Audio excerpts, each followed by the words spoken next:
Since the beginning of the ceasefire over in the Gaza Strip, Israel has gotten 18 hostages back from Hamas in exchange for 656 prisoners that they were holding on to. Holy crap, is that a bad deal?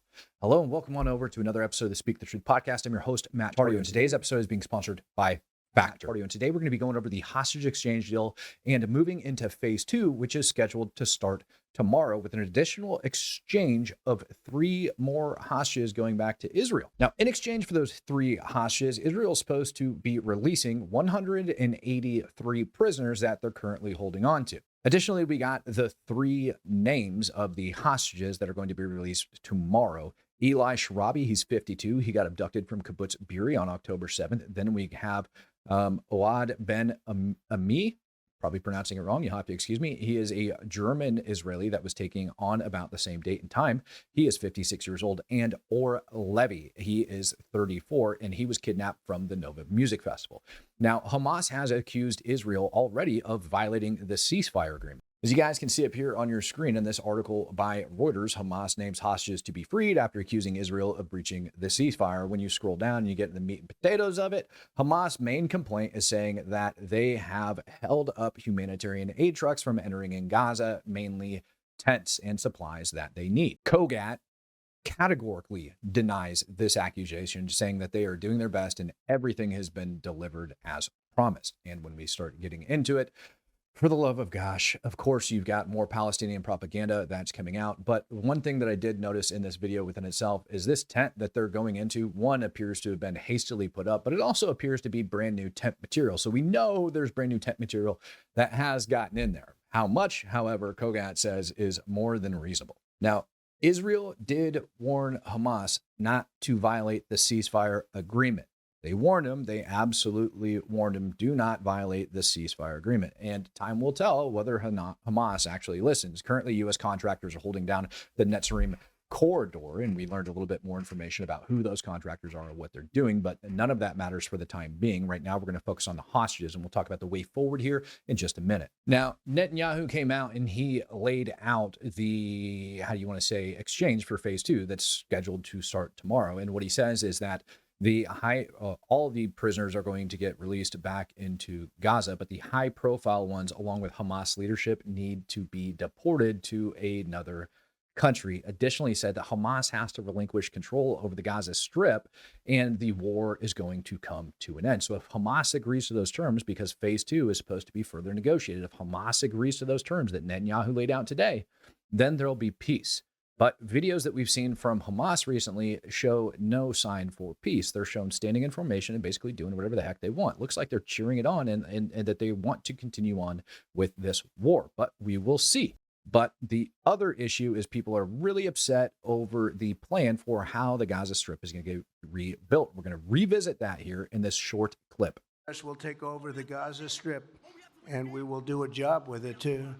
We'll own it and be responsible for dismantling all of the dangerous unexploded bombs and other weapons on the site, level the site and get rid of the destroyed buildings, level it out, create an economic development that will supply unlimited numbers of jobs and housing for the people of the area. Do a real job, do something different. Just can't go back. If you go back. Okay, so look. Trump's already coming out. You guys have probably likely already seen the clips. White House did end up responding because people wanted to come back and say, oh gosh, the U.S. is now going to take over Gaza. No, that's not what he meant. What he meant is contractors are going to end up going in there, tearing it down and building it back up. But just yesterday, information ended up coming out that over 30,000 unexploded ordnance remain in Gaza. And that is an estimate from what we know. So in order to accomplish that mission, those people that live inside Gaza need to be relocated. But people over in mainstream media here in the United States say that that's stupid and it's never going to work. Scott, I really don't want to interrupt you, but I just, for my own, Here's what I think. It's provocative. It's an interesting conversation point. Donald Trump, he's the only person in the world speaking positively about this particular geography right now, and I will just say that in the first term, He did something rather audacious with the Abraham Accords, highly successful. He's always thought positively and aspirationally about the Middle East. And I would just ask all of you all who are enraged about this, how's it going right now? How's the current management doing? Not really all that well. To answer you, and thanks Terrible. because Terrible. that's because of Americans' weapons and American inability to enforce. You're blaming us for the management problems Hamas in wasn't- Gaza? Come on. wasn't doing it. Before October 7th, hundreds of people were killed. They continue to rage against this plan. And what they are actually trying to say is that displacing the Palestinians is another form of genocide, believe it or not. And it's not even displacing them, it's temporarily relocating them for their safety, because 30,000 chunks of UXO lying around inside of Gaza isn't good for the kids. Plus, you're going to have the reconstruction efforts that have to take place. That means everything needs to get demined after the people get relocated to a safe place to where they could return later if they so choose. They are given the option underneath what Trump has laid out. Trump also said that he's looking at other countries to build new refugee camps for the Palestinian people in Gaza, that they can choose to go there if they like. Countries like Qatar or Jordan or Egypt. So, with all of that being said, what the heck do the Palestinians actually think about this? Because these folks over on CNN aren't Palestinians. Would the Palestinians be open to it? Because that is what's going to determine whether or not that fighting is going to rage on. 100% of Hamas are Palestinian.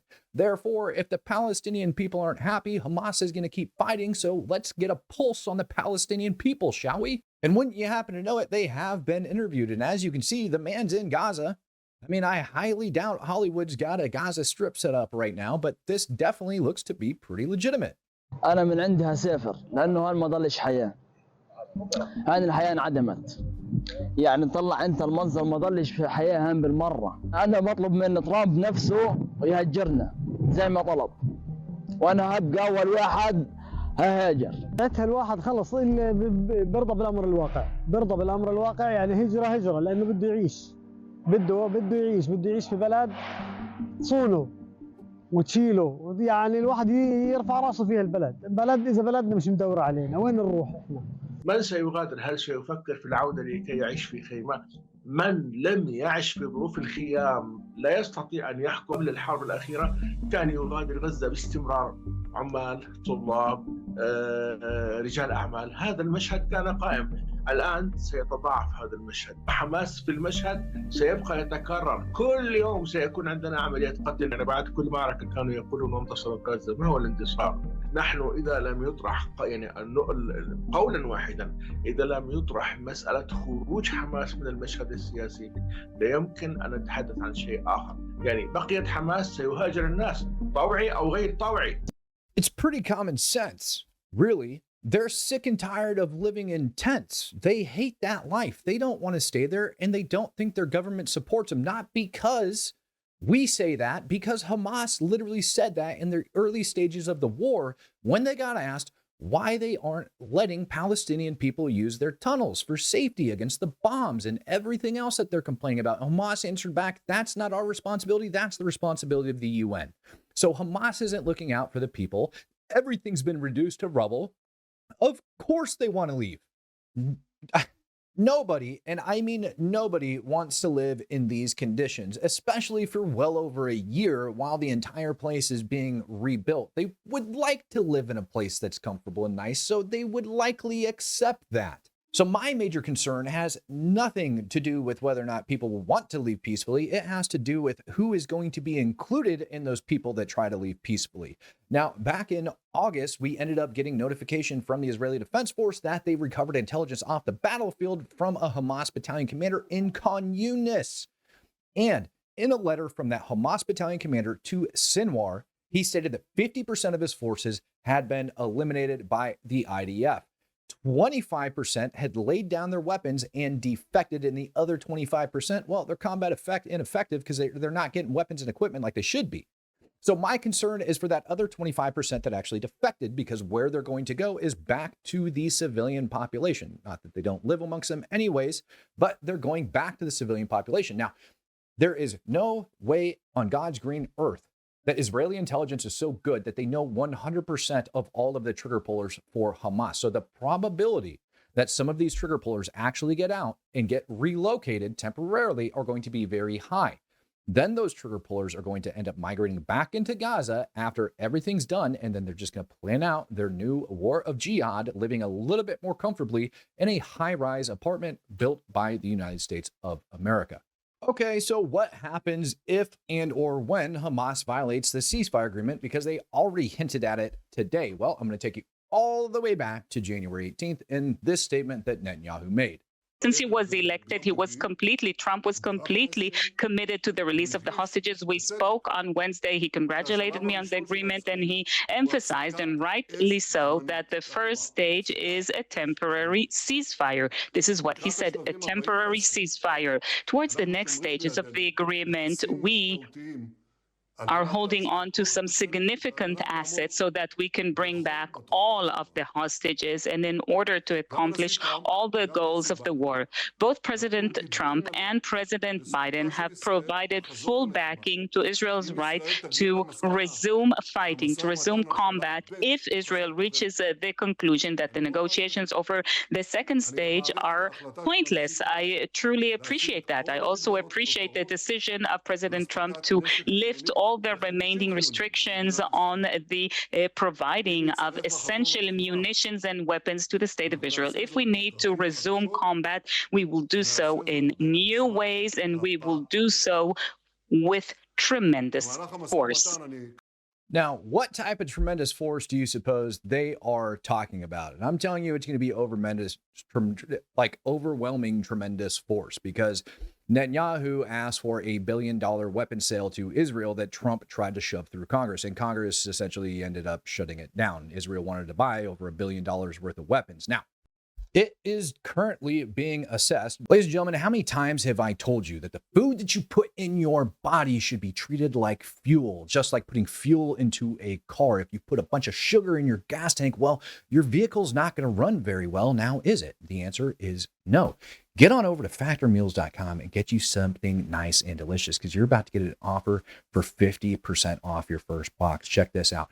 Factor arrives fresh and fully prepared, perfect for any active, busy lifestyle. With over 40 options across 8 dietary preferences on the menu each week, it's easy to pick meals that are tailored to your goals. You can choose from preferences like Calorie Smart, Protein Plus, or Keto. Reach your goals this year with ingredients you can trust and convenience that you can't beat. It is so simple and easy to use. You're going to love it. If you're easy like me, or if you are on the go, this is perfect. And when I say easy like me, I mean I like good, basic, simple food that tastes delicious, that's healthy for me, that I can eat and help me stay on my goal. So when I'm on the move, I don't have to think about what I can make really quick and try to keep my caloric intake down. I can simply just pop the meals in that Factor has provided, and bam, I'm on my way, eating a delicious meal and getting my butt back to business.